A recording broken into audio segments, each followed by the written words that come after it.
The play on the field, the courts, and the ice is just one part of sports. Behind every game are the people hard at work so we can enjoy the action. They're the owners, administrators, agents, broadcasters, and promoters who bring the games to life.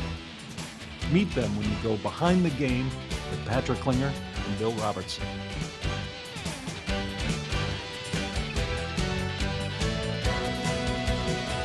Welcome to another episode of Behind the Game. I'm Patrick Klinger, and with me is the Hall of Famer and the Commissioner of the Western Collegiate Hockey Association, Bill Robertson. Good afternoon, Billy Rob. Great to see you again, Patrick. Thanks, everyone. Our guest today is Miss Angelina Lawton. She is the founder and CEO of Sports Digita, a software company that works with so many brands in the world of sports, entertainment, and Fortune 500 companies. Angela, great to have you today. Thank you so much for being here. I'd love to be here. We're happy to have you. I think the first question for me is, I want to really know and understand the journey that led you personally to launch Sports Digita, because it's such an impressive company, and how you came up with this vision. So for me, I get asked that question quite a bit, and so recently I've been trying to think of the best way to go, through my journey. So we came up with the idea of going through a hockey game, and really the different parts of my career up until now: first period, second period, and third period. So I'll start with the first period, really, and that was what I call my, Wall Street years with my father and working with him. I went to Arizona State, and from there, in the summers, I always interned with my father. When I graduated from college, I went back to work with my father, and from there I was running all of their corporate communications. They were a $11 billion under management financial firm owned out of London, and it was a very great time for me to learn from my father, but basically from a very male-dominated industry, so it really did prep me for my next years, but I spent a lot of time there with my father. Then the second period for me, clearing the ice, I had 3 kids in between, and I have 3 children, and from there, when my youngest was about 4 years old, my husband had become the GM of the Tampa Bay Lightning, and we went down there, and really what I call that era is my NHL years, and truly it was the break of a lifetime for me to go down there. And so I ended up becoming friendly with the owner there and his wife, and Brian was on the road a lot, and they had just acquired a new team, and they were looking, really to redo the marketing, the advertise, everything that had to do with the logo. And I had talked with Oren Kulis, who was the owner at the time, and had asked him, begged him to see if he would let me do any work there. And so he did. He looked at my background in the financial industry and what I did at Hill Samuel, and he said, okay, he asked me, he goes, what would you do if I hired you? What would be the first thing you would do? I don't even understand. And I went through a whole business plan, and he was like, okay, let's see what we can do. And obviously it was not very well received at the time, being the GM's wife, so it was a little bit difficult. But then after a while, things really started to progress. We had started an in-house agency, which was one of the first in the sports world. So I take a lot of pride in that. We built the team, we brought everything in-house, and vendors, everything just kind of circulated out of my department. From there, after the NHL years, we got new owners, and new owners wanted their own coach and their own GM. So I was left with having to make a decision, which was I didn't want to quit that job because I loved that job. I loved working in the NHL. But what happened then is we moved back. I went back, and I said, okay, what I did for the Tampa Bay Lightning, I can do for any team. And so from there, I came back. I didn't even let a day go by. I just got some temporary office space. I said, I'm going to start my own company. A gentleman by the name of Jack Sperling, he was the one who encouraged me to do that.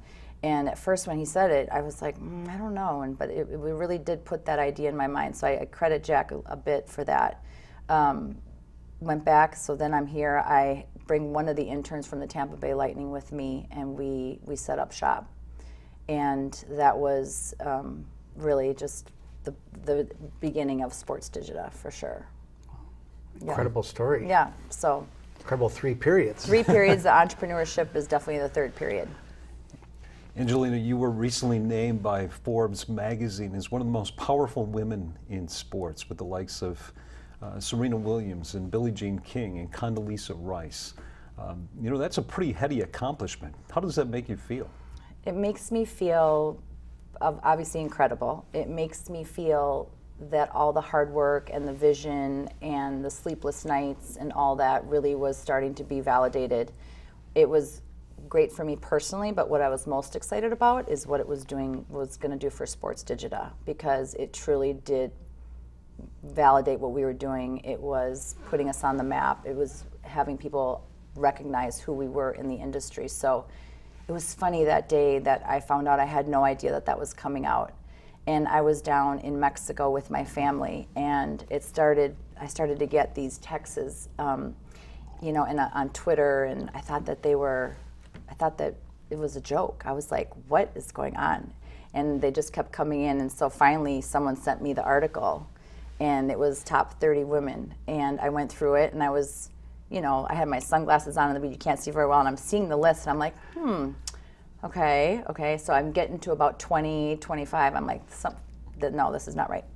I was 30, and I was like, I'm so happy to be 30. That was the only time I like to be 30, but just to be part of that list, I would have been happy to be part of the 100, but it was an amazing day for me, for my family, everybody. So capitalizing on that is very important for me, for the company, and for our team. What you do at Sports Digita for our audience, you create presentations and to help prospective sponsors understand the team's business. How did you figure out in your mind that there was a need for this, or what spurned this? Was it from your time in Tampa Bay, or was it sitting on a beach in Mexico and you said, I think I have an idea that's going to work? I'd really be curious to hear how that happened. So the first exposure to me for sales presentations was really working, for the financial company. And I was responsible for these big pitches there for these guys going into these huge accounts and trying to win business. And, my father was always typically on the sales call, and he was always very, wanted me to be very spot on for the deck. So that was my first exposure. Second exposure was at the Tampa Bay Lightning, for sure, because my department was responsible for the presentations, and these salespeople were going on these presentations with, PowerPoint. They were old branding. That was at the time when it was Hockey Bay, and it was a lot of different messaging going on. And so I was trying to find a better way to do it, and there was just nothing out there. It was just PowerPoint, and that was it. And as you know, PowerPoint, you got to send it, the Dropbox, all that, and people it wasn't showing the uniqueness, the sexiness of sports. And so I researched it quite a bit. I couldn't find anything, so I just started to do one-offs. We would just do one-off pitch decks for people. And then that's when great job I did of hiring Brock Meiser from the Twins. He was a great first hire for me. And that is what really got us into with the Minnesota Twins, is that was our first client. And walking in that day and being able to talk with Laura Day, she was very supportive and was trying to understand what I was trying to do. And she really helped me, and she gave me the confidence to kind of keep going. But Brock is the one that really, we did that together, and that's how we really got into that whole baseball. Because, as you know, working in baseball is difficult. You got to be BAM approved, all that. Yes. So it was quite a feat, but she was helpful for me. So what we did for the Twins and the success of this pitch deck really resonated. That was just a one-off, but it resonated within the sports world. People were starting to see this better way of doing pitches. And so really, it was credited to an outfield kind of one of the flagpoles out of first base that we were able to sell through the DigiDeck, and that was a big deal. And so that's how it all started. We started out as a design agency, and then what happened because of the success of the DigiDeck, we evolved into a tech company. So really what that was for me was truly like building a plane and flying it at the same time, because now I was having to hire developers and whole tech structure and things, and that was not my background. So it was difficult those beginning years for sure. You mentioned the early years being difficult. Every startup faces obstacles and challenges. What were some of the more significant obstacles that you had to overcome? it really was trying to build your team. I think everything just predicates on finding the right people, and that was very difficult for me, especially because in Minneapolis, the tech world is very tight, and they all have different programs, and this program has this community, and this program has this community. So for me, it was really not understanding the seriousness of really understanding the technology, because we were growing so fast. So I would say that would have been my biggest struggle for us, is finding the people and then really the technology side of it. I've been fortunate. What happened was, I had someone come on. I hired a president who was very tech, came from a tech background, who had sold his own company on the tech side. And when he came on, he really righted the ship. He had brought on his own team, people that he's worked with for about 25 years, 25, 30 years. So that made a huge difference. No matter how good the vision, the marketing, the sales wasn't, if the product wasn't good and spot on, and you had a great team behind it, it just wasn't going to fly. So we did accomplish that. With all that, I mean, some of it falls into place, and some of it you can say is luck, but I always say that luck is when preparation meets opportunity, and you certainly did that. I think for women who are watching the show, you are a role model for many, and you may not want to say that, but watching from a distance and up close, I know you are. How does that feel for you, that young women are looking at you as one of the most influential people in the sports and entertainment business right now? That's got to make you think, with this idea that we had, and we pulled it all together and made it into something very special. It must be something extraordinary for you.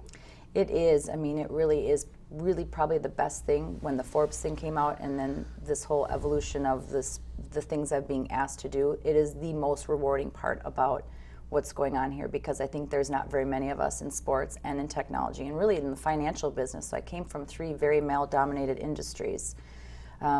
I was just at an event about 2 weeks ago, Team Women here in Minnesota, and the most rewarding part of that day was that I brought my daughter, and she's 14, and she was able. I had to speak to a room of 1,000 women, and it was the best part for me was having my daughter Gabby there, and I had her stand up, and she was very proud, and that's happy for me, obviously. So to me, as far as getting involved with the University of St. Thomas, University of Minnesota, around the country, that is what I want to do. And the fact that I'm able to do that now, it's very rewarding. It's what I want to be doing. It's not enough of it. It's hard. You can't get back to everybody. But I think that young women are really looking for role models like that. So I think in this kind of Me Too movement time as well, I think it's all very timely. You've done it very well. Thank you. Who motivates and inspires you, Angelina? So I was thinking about, I'm asked that quite a bit too, so this is going to be a very kind of roundabout answer, but I would say Instagram is where I'm very much inspired. And the reason why I say that is because I'm on Instagram, all the time, especially in the evening when I come home from work. And the amount of women on there that are entrepreneurs, that are doing an amazing job, are so inspiring. And I watch their story, because on Instagram you can do the feed and you do the story. But a couple people, I have a list because I have so many. But Jamie O'Banion, she's the Beauty Bio CEO. She's doing an amazing job. Tori Birch, she's doing an amazing job. Kristen Cavallari. These are Monique Lillier, Rebecca Minkoff. They're all chronicling their whole entire days, how they're going through their journey. They're on airplanes all the time. They're in the carpool lines. They're building businesses in carpool lines. It's a whole array of women, and I think that Instagram has brought us all together. I'm just part of a new initiative called Female Founders Collective, and that is run by Rebecca Minkoff, and it's all a bunch of women entrepreneurs, celebrity entrepreneurs, people that are not. And we're all sharing ideas and part of, everyday life on just supporting each other. Mm-hmm. So I would say that. I mean, just as a whole, that whole community. It's amazing. Now, you referenced your father, Noel Ron Sr., who has run many companies and in the financial world in the state of Minnesota and others. How can you specify maybe 1 or 2 things how he really influenced your career and where you're at now? Well, I think it started when I was younger. I mean, just a little tidbit. You know, he used to work downtown in the Skyways, you know, and I would go with him to work. I was always excited when his assistant was not going into work that day, and he would let me skip school, and I would go and I'd sit at the typewriter. I'd be able to walk in the offices, and that's what really started giving me the bug on why I always wanted to work. Watching him work hard was really inspiring to me. I think that my dad has so many great qualities. I think that he teaches me to be aggressive. He is always, if there's a sales call that we need to go on or that we're kind of teetering on getting on the business, he's like, get on a plane, just go. You know, he's always very much, you know, ahead of it, just trying to always push me to be aggressive and very proactive. My father came from a small farm town. He literally came from nothing, and my dad has worked and done such a great job with his life and been so kind and giving along the way that that's been inspiring as far as how he gives back all the time. He is a person that is just a visionary that really is always ahead of it. He was, you know, in mutual funds, and then it was the venture capital before venture capital was big, and then it was solar energy, and then it was wind energy. You know, he's just always a little bit ahead of the curve all the time. So he definitely is my biggest role model. He also, just real quickly, he's also helped many athletes get into the financial business, as I know. I know many that have said that your father was a role model, and they did not know a lot about the financial industry, and your dad took them under their wing like he did with you as a daughter and coming to work and helped them. Yes, agreed. He helps a lot of people, not even athletes. It's funny, I will have people coming up to me all the time telling me, oh, your dad helped me with this, or your dad helped me with that. So, great. Yeah, I was just telling you the story earlier about Sid Hartman and him are very close, and it's fun, you know, for to see Sid at the office and things like that. You would never know, but him and my father are really close, so it's fun to watch that relationship. Angelina, you come from you have a very sports-focused family. Your husband, Brian, was the first U.S. player drafted first overall in the NHL draft. As you mentioned, he was also the general manager of the Tampa Bay Lightning. How is Brian involved in the business?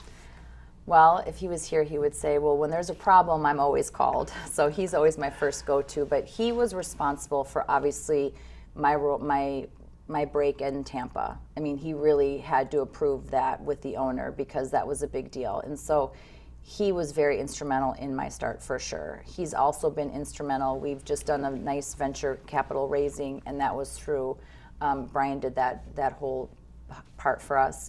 He's very strategic. He does all of the strategic decisions with me. And you know, like I said, when there are bigger issues, you know, he definitely comes in and he helps us out. He's close to my president as well. But Brian works now for the NHL Network, and he's in New York quite a bit. So it's more sporadic, but definitely part of the bigger picture, always.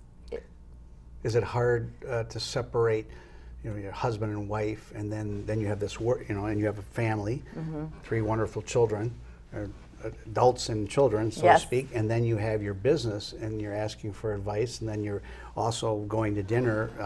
Is it hard to separate that? No, we love it. It really is. It's what drives us. We love it. We're constantly always thinking, what's he going to do next? What am I going to do next? You know, he wants to run a team someday again. Yes. So, you know, we're always kind of where can we live? What are we doing? What can we do with the company? So it really is a plus for us. It really is. We're not at the point yet, I think, where we're tired of it because it's still rather kind of new for us. You know, I mean, not about 5 years, but we enjoy it very much. And you're both golfers. Yes, we are. Yes, we are. He's a little bit better golfer than I am, but yes, we enjoy golf. It's good for me for business too, just as far as because all these sports guys like to golf. It's true. Yes, they do. Yeah. Including these two. Yeah. I'm sure. You know, you've been described, Angela, as a visionary boss, but who can be a little demanding at times, right? It worked pretty well for Steve Jobs, by the way. How do you walk that fine line between pushing your staff to meet a challenge without pushing too far? Right.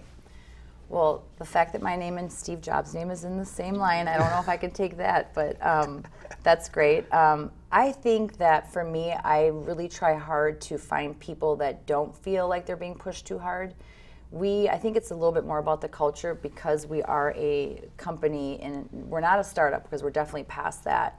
But we are a smaller company. We're not a Best Buy. We're not a Target. We are 35 plus employees, and everybody is very visible and accountable to our success. So I think that we are servicing some of the biggest brands in sports. It's the Yankees, it's the Cowboys, it's the Lakers. And with that service needs to come with it. And so I do drive really hard on that. It is very important to me.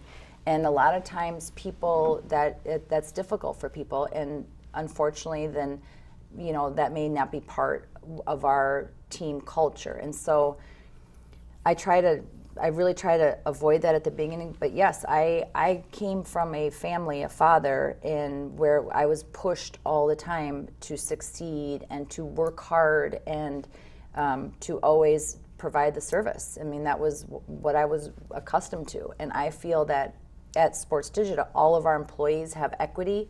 And so because of that, if we're pushing for all of us. We're not pushing because I'm trying to be difficult. I'm like, we are going to win if we can service this, if we can deliver on this. So that's important. So, but definitely I have Katie here, who's one of our interns, and she always describes her internship as a New York internship. And that's true, but I want people, the younger people especially, when they do work at Sports Digital, that they're able to go somewhere else and get a better job or have learned. I always am trying to teach that. It's important. I don't want to give fluffy internships, where they're just going and they're going to answer phones or, just take notes, or I'm not sure what other people do, but for us, we want them moving forward. And if someone leaves us and if they get a better job, then I've succeeded. But that's not going to come from being laid back. Well, you've mentored a lot of men and women over there, and they have gone on to other jobs and flourished in their careers. And I think that foundation that you provided, and maybe the push that they needed, and to understand that it's 35 or more people working together, rowing the boat, whatever you want to call it, moving down the ice together is the way to go. Twin Cities seems to be hotbed for technology these days. I mean, there's the San Jose, San Francisco area of the country, and there's New York, but it's moving a lot to the Twin Cities. Do you have any thoughts on why that is, and is it something special here, or what do you think that's about? I think a lot of it is quality of life here. Minneapolis is just obviously an amazing place to live and to raise children, but I do think it's an extremely competitive market for developers. It's very hard. Recruiters are making a killing on all of this because it's just like the demand for them. But it is a very, we've got a lot of sports technology companies out of here, not just technology, but sports in particular. I mean, there seems to be that intersection of those two verticals really happening here in Minneapolis. So I would have to say it's mostly about, the quality of life here. It's crazy how important and how many developers are here. So.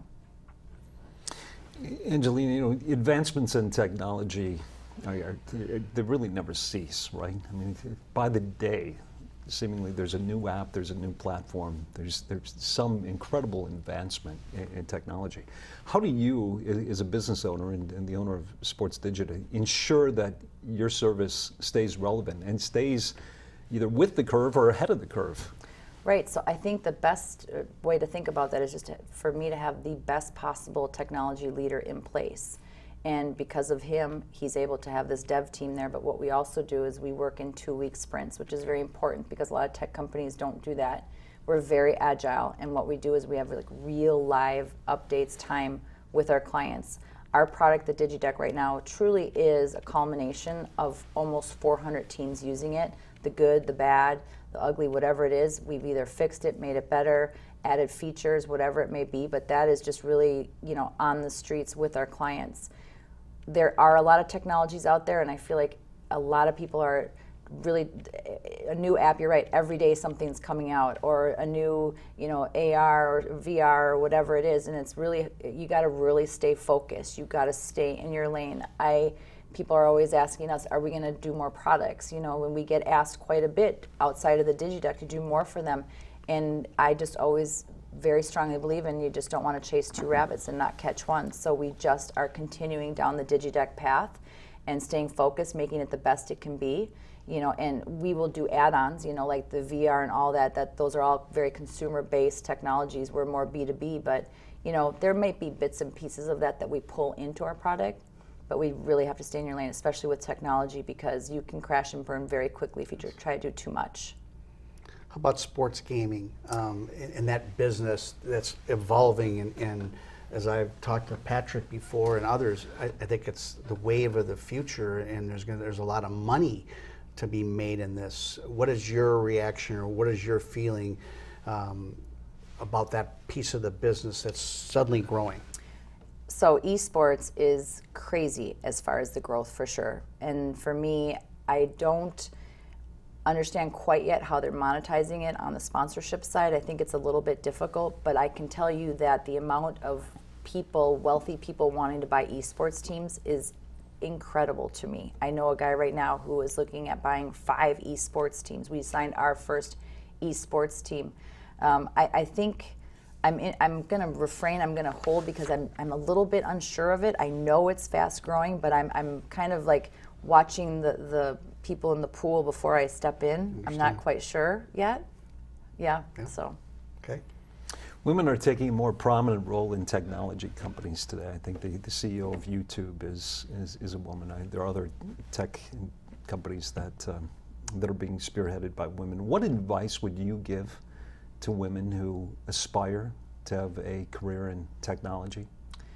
I think that I would bring it probably even a step further, just as far as for women. I think that women should consider technology. I think they should consider sales. I think they should consider the finance industry. I feel like these are 3 industries or verticals that women just completely shy away from.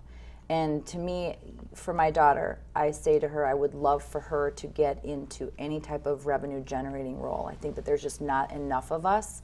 I think technology of the 3 is by far the scariest for women to do, but there is a lot of academies, coding academies. There's a lot of women shedding light on that whole part of the business. So if I could get my daughter to learn how to code, she would be forever, she could be set for life.